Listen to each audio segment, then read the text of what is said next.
तो चलिए इसी बीच हमारे साथ मेरे दो सहयोगी जुड़ रहे हैं। दिल्ली से कुमार गौरव हमारे साथ हैं और साथ ही लखनऊ से मानस श्रीवास्तव जुड़ रहे हैं। पहले कुमार गौरव आपके पास आ रही हूं क्योंकि प्रतिक्रियाएं आप लोगों ने ली है तमाम राजनेताओं से, लेकिन विपक्ष स्वागत तो कर रहा है भारत रत्न देने की इस घोषणा का, लेकिन चुनाव से पहले ये घोषणा, इस पर सवाल भी उठा रहा है।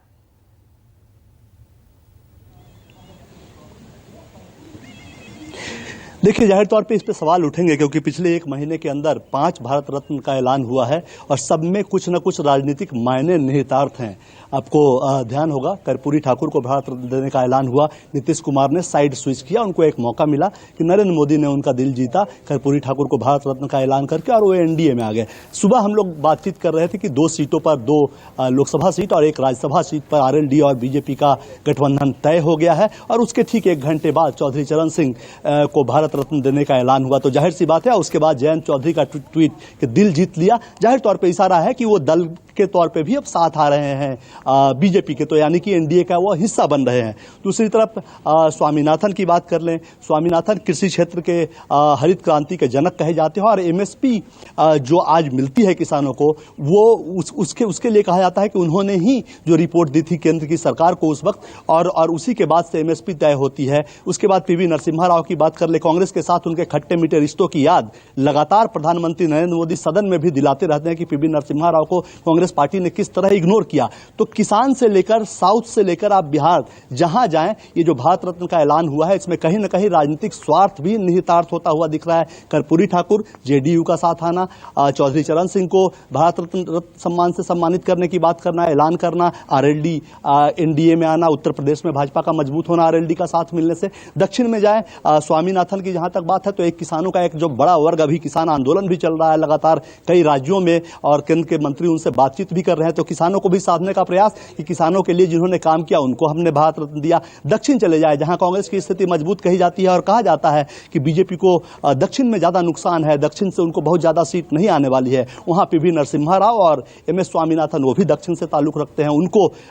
उनके लिए भारत रत्न का ऐलान करना। तो जाहिर सी बात है, ये एक मौका है और चूंकि आगे ये आखिरी सत्र अभी चल रहा है संसद का और इस दौरान ऐलान प्रधानमंत्री के द्वारा किया गया, ट्विटर पे किया गया,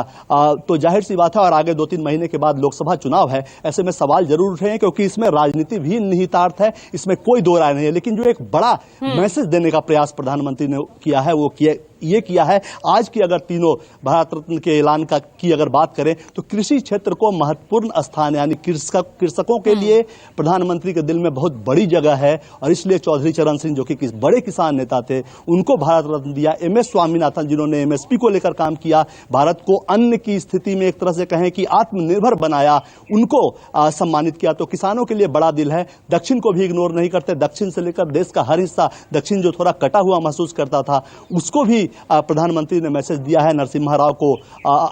भारत रत्न का ऐलान करके कि दक्षिण भी उनके दिल में है और उन्होंने 91 से 96 जो भारत में आर्थिक उदारीकरण का दौर लाया, इसलिए वो उनका सम्मान करते हैं और भारत की तरक्की में उनका रोल रहा है, काफी विद्वान थे और इसलिए उनको भारत रत्न दिया गया है। तो पूरी तरह से अगर देखें तो चुनावी समा भी इससे बनता है और हर सेक्टर के लोगों को एक तरह से ये बताने का भी प्रयास इन तमाम अवार्ड के ऐलान से किया गया है कि सबके लिए प्रधानमंत्री के दिल में सम्मान है, भाजपा के दिल में सम्मान है। जाहिर सी बात है, चुनाव सामने है तो राजनीति, विपक्ष भी इस मुद्दे को, चूंकि राजनीतिकरण इस तरह के मुद्दों का होता ही रहा है, तो विपक्ष भी इसे उठाएगा, लेकिन बीजेपी और खासकर प्रधानमंत्री, बिल्कुल, और भी जब हाल में कर्पूरी ठाकुर वाला जो एपिसोड हुआ, भारत रत्न का ऐलान होता है, उसके बाद नीतीश का भी कुछ ऐसे ही पॉजिटिव पोस्ट सामने आती है और फिर वो बिहार में किस तरह से गठबंधन परिवर्तन होता है वो सबने देखा। तो जाहिर तौर पर अब सबकी नजरें यूपी की राजनीति पर रहेगी। मानस, चौधरी चरण सिंह को भारत रत्न, जिसकी मांग आरएलडी लंबे समय से कर भी रही थी, और जयंत चौधरी तो अब कह रहे हैं कि दिल भी जीत लिया, तो मतलब डील डन।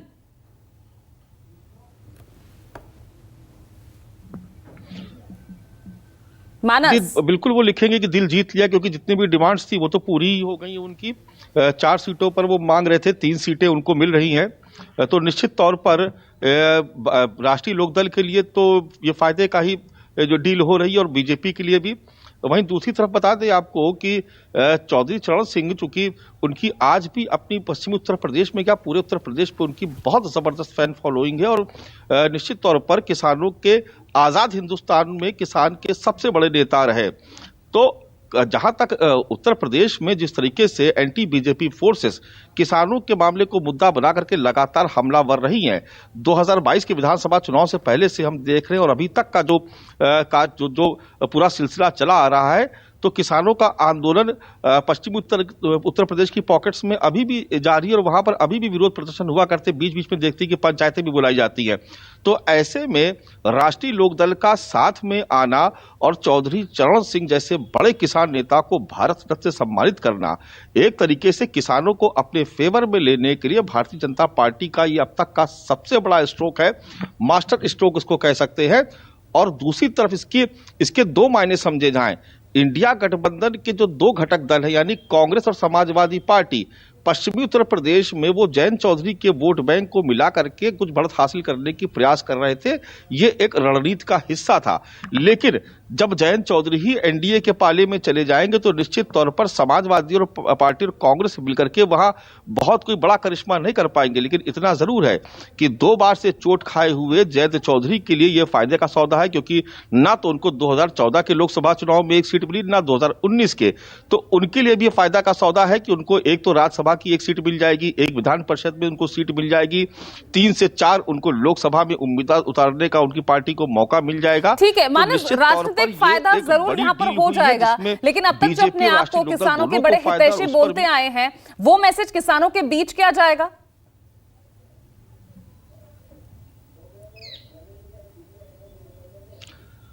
देखिए, यही तो सबसे बड़ी बात है जो आज जो भारत रत्न देने का जो ऐलान हुआ चौधरी चरण सिंह जी को, तो आप सब इस बात को उत्तर प्रदेश में, खास तौर से पश्चिमी उत्तर प्रदेश में जो जाट बेल्ट है उसमें इसका बहुत सकारात्मक प्रभाव पड़ने जा रहा है, क्योंकि बीजेपी ये कहेगी ना कि इससे पहले तमाम सरकारें रही, क्यों नहीं दिया गया। वो किसानों के लिए अपने करने वाले काम भी गिनाएंगे। और आपको बता दें कि किसान सम्मान निधि हो या उत्तर प्रदेश में जो योगी सरकार की तरफ से जो योजनाएं चल रही हैं, किसानों को लेकर के खास तौर से उस पर काम किया जा रहा है और किसानों के बीच में जाकर के जो तमाम योजनाएं हैं उनसे अवगत कराया जा रहा है। उसको लेकर के बाकायदा कैंपेन चल रहा है पूरे पश्चिमी उत्तर प्रदेश में। वो भले ही मीडिया में नजर ना आता हो, लेकिन किसानों की चौपालें अभी भी लग रही है। ठीक है मानस, मैं लौट रही हूँ आपके पास। जेडीयू नेता ललन सिंह, उन्होंने भी क्या कुछ कहा है इस ऐलान के बाद, वो भी सुनिए। न्यूज़ 24 से खास बातचीत की है। हमारे साथ जेडीयू के पूर्व राष्ट्रीय अध्यक्ष और मौजूदा सांसद ललन सिंह है। सर, 5 लोग अब भारत रत्न हो गए, कर्पूरी ठाकुर के बाद अब लाल कृष्ण आडवाणी, अब Chaudhary Charan Singh, M S Swaminathan, PV Narasimha Rao भी। देखिए, आदरणीय प्रधानमंत्री जी इसके लिए बधाई के बाद जिन 5 लोगों को उन्होंने भारत रत्न की उपाधि पिछले 1 महीने के अंदर दी है, वो सभी भारत रत्न के हकदार थे। वास्तव में अगर आप ये माने तो वो सभी भारत के रत्न थे। सबों का अपने अपने क्षेत्र में बहुत बड़ा योगदान था। जननायक कर्पूरी ठाकुर बिहार के दबे कुचलों के सबसे बड़े नेता के रूप में जाने जाते हैं, झोपड़ी के लाल कहे जाते हैं।